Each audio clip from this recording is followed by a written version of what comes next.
अस्सलाम वालेकुम स्टूडेंट्स, आज हम करेंगे एलिमेंट्री लीनियर अलजेब्रा का क्वेश्चन नंबर 11। इससे पहले हम लोगों ने क्वेश्चन नंबर 9 तक किया था। क्वेश्चन नंबर 10 जो है वो same as it is question number 9 की तरह है, तो वो आप लोग खुद सोल्व करेंगे। अब यहाँ पे इसकी स्टेटमेंट पढ़ेंगे तो आप देखेंगे कि वो हमसे कह रहे हैं कि आपने इक्वेशन आपको दी गई हैं, आप उनको सोल्व करें, डिटरमाइन करें कि उनके सोल्यूशन जो है वो कौन से एग्जिस्ट करते हैं। अब हम देखेंगे कि हमारे पास सोल्यूशन कितनी टाइप्स के एग्जिस्ट करते हैं। सबसे पहले जब भी हम किसी भी लीनियर सिस्टम को सोल्व करते हैं, हमारे पास 3 तरह के सोल्यूशन एग्जिस्ट करते हैं। फर्स्ट होता है नो सोल्यूशन। इन तीनों के अलावा और कोई कंडीशन नहीं आ सकती, या तो नो सोल्यूशन होगा, या वन सोल्यूशन होगा, या इनफाइनाइटली मैनी सोल्यूशन होगा।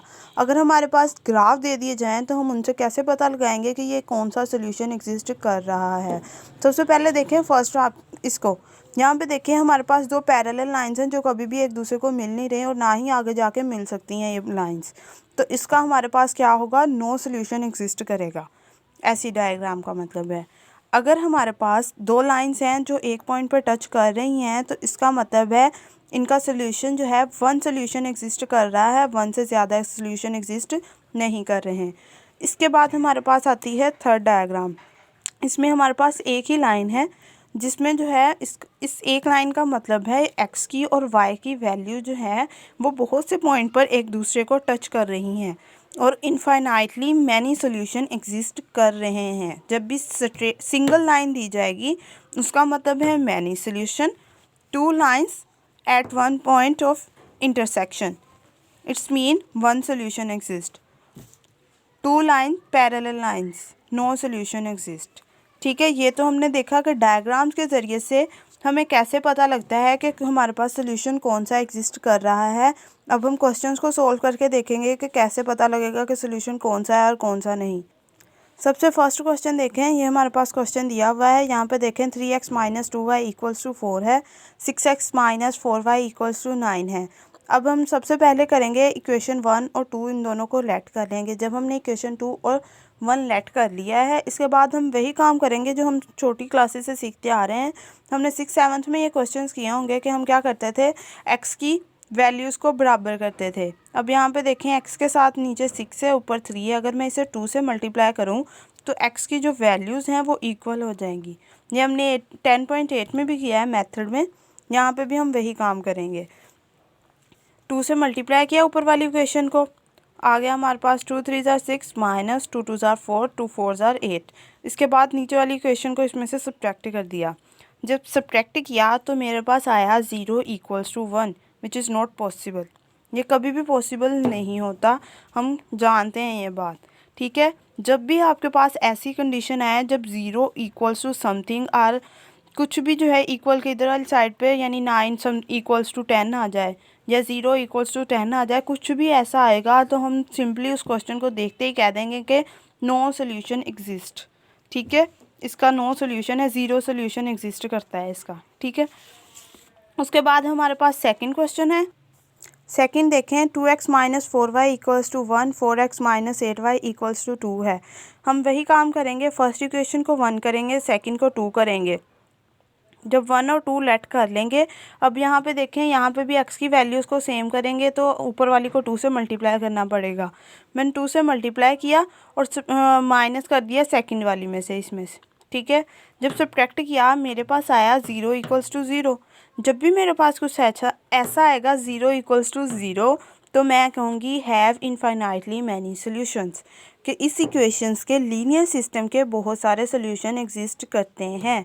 उन्होंने आपसे क्वेश्चन में कहा है कि जब आपके पास कोई भी ऐसा क्वेश्चन आए जिसमें आपके पास आए हैव मैनी सोल्यूशंस या इनफाइनाइटली मैनी सोल्यूशंस, आप उसकी पैरामीट्रिक इक्वेशन बनाएं। पैरामीट्रिक इक्वेशन वो होती है जिसमें गिवन इक्वेशन अगर हमें एक्स वाई में है तो हम उस एक्स और वाई की इक्वेशन को किसी थर्ड वेरिएबल की इक्वेशन में शो करवाएं। ठीक है, अब हम देखेंगे कि पैरामीट्रिक इक्वेशन कैसे बनाते हैं। वेरी सिंपल है, आप बस देखें, आपने हर क्वेश्चन में इसी प्रोसीजर को फॉलो करना है। सबसे पहले हम लोगों ने वही दोनों इक्वेशंस लिखी 1 और 2। उसके बाद हम लोगों ने इक्वेशन नंबर 1 ली, आप चाहें तो 2 ले लें, मैंने 1 ली हुई है। लेने के बाद मैंने क्या किया, एक्स को इक्वल के एक साइड पर रखा और उसका जो है वो कोई भी वैल्यू बनाने की कोशिश की, यानी उसका जैसे हम पुटिंग करते हैं ना एक्स की कोई वैल्यू, वैसे बनाने की कोशिश की। 4y इधर ले गई, वो हो गया मेरे पास प्लस, यहाँ पे प्लस आना है, ठीक है। इसके बाद मैंने क्या किया, यहाँ से 2 जो है वो नीचे डिवाइड कर दिया। जब डिवाइड हुआ तो मेरे पास ये आ गया। अब मैंने क्या किया, मैंने लेट कर लेना है हमेशा। आप हर क्वेश्चन में ऐसे कर सकते हैं, y = t लेट कर लिया।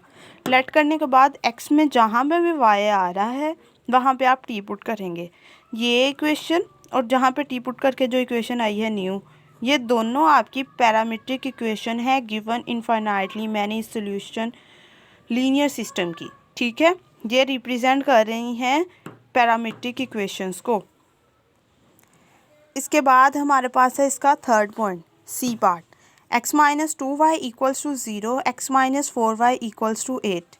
अब यहाँ पे मैं देखूँ x और x की वैल्यूज़ बराबर हैं, यहाँ पे मैं इसे सिंपली माइनस करूँगी तो ये कट हो जाएगा, इसलिए मैंने इसे सब्ट्रैक्ट किया। x से कैंसिल, 2y = -8, y = -4 आ गया मेरे पास, ठीक है। तो अब मैं ये कह सकती हूँ इसका एक ही आंसर आया है मेरे पास, 2 आंसर्स नहीं आए, जैसे यहाँ पे नहीं आया 0 = 0 नहीं आया, ना 0 = 1 2 3 कुछ आया। यहाँ पे मेरे पास y का जो है एक्यूरेट आंसर आया है कि y = -4। इसका मतलब है 1 सोल्यूशन एग्जिस्ट करता है। आपने इस y की वैल्यू को ऊपर वाली किसी भी एक वैल्यू इक्वेशन में पुट करना है और x का आंसर निकाल लेना है, तो इसके कोऑर्डिनेट्स निकल आएंगे।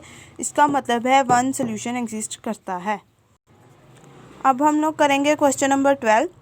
क्वेश्चन नंबर 12 में है, under what conditions on A and B the following linear system have no solution infinite many solutions, ठीक है। अब वो कह रहे हैं कि कौन से होंगे, या तो अब उन्होंने पहले ही बता दिया, या तो नो सोल्यूशन होगा या इनफाइनाइट मैनी सोल्यूशन होगा, यानी 1 सोल्यूशन एग्जिस्ट नहीं करना, हमने 2 के लिए कंडीशंस निकालनी है, ठीक है। सबसे पहले हम वही काम करेंगे, इस a और b को कुछ नहीं करना, हम इधर से x की वैल्यूज़ को इक्वल करेंगे।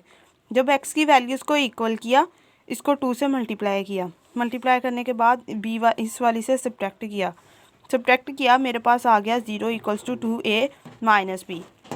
हमने पढ़ा था नो सोल्यूशन तब होता है जब 0 इज़ नॉट इक्वल्स टू, यहाँ पे जो भी वैल्यू होगी 1 2 3 4 कुछ भी नॉट इक्वल होगा तो हमारे पास नो सोल्यूशन एग्जिस्ट करेगा।